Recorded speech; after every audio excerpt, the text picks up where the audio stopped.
క్లియర్గా మీరందరూ కూడా ఎన్ని నేను రిఫార్మ్స్ మాట్లాడినా ఎన్ని పనులు చేసినా అధికార యంత్రాంగం మొత్తం క్షేత్రస్థాయికి పోతే తప్ప మనకు వాస్తవాలు తెలియవు. ఈరోజు కేస్ స్టడీ మీ అందరికీ శ్రీకాకుళం డయేరియా, రాజమండ్రి కల్తీ పాలు, వేట్లపాళెం కాకినాడ జిల్లాలో బాణసంచా సంఘటనలు. ఈ 3 సంఘటనలు నేను చూసిన తర్వాత చాలా బాధేస్తుంది. సమ్వేర్ వీఆర్ మిస్సింగ్,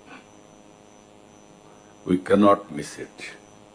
అందుకే నేను చెప్తున్నా, ఈరోజు చాలా కఠినంగా ఉంటాం. ప్రజల ప్రాణాలపైన లెక్క లేకుండా కొంతమంది బిహేవ్ చేస్తే అలాంటి వాళ్ళని అప్రమత్తంగా ఉండే స్వార్థం ఎప్పుడూ సమాజంలో ఉంటుంది. అవకాశాలు ఎట్లయితే ఉన్నాయో ఛాలెంజెస్ కూడా వస్తూ ఉంటాయి. మనం ఫ్రీగా ఉన్నామంటే ఉదాసీనత వల్ల అడ్మినిస్ట్రేషన్ కింది వాళ్ళు కొంతమంది స్వార్థపరులు వచ్చి ఇవన్నీ చేసే పరిస్థితి వస్తుంది. ఈరోజు water contamination, is it not our responsibility?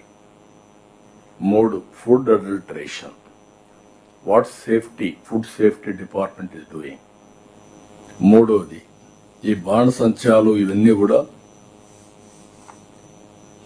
Explosive ఉన్నప్పుడు what are all the safety measures we are taking? It is not on paper. I want to be very clear, will redefine all these things. It cannot happen. Anybody will commit.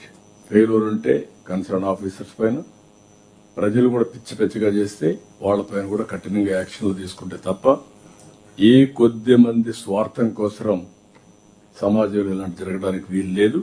అందుకే నేను ఒకటే చెప్తున్నా, all collectors, minimum 8 days in a month you must be in field. Then only you will have a grip. ఇప్పుడు nowadays మీ computer ఇప్పుడు పెట్టుకుంటే ఎక్కడికి పోయినా మీకు సేమ్ థింగ్. 8 days ఫీల్డ్ లో ఉండాలి, ప్రజల్ని ప్రిపేర్ చేయాలి, అధికార యంత్రాంగాన్ని అప్రమత్తం చేయాలి.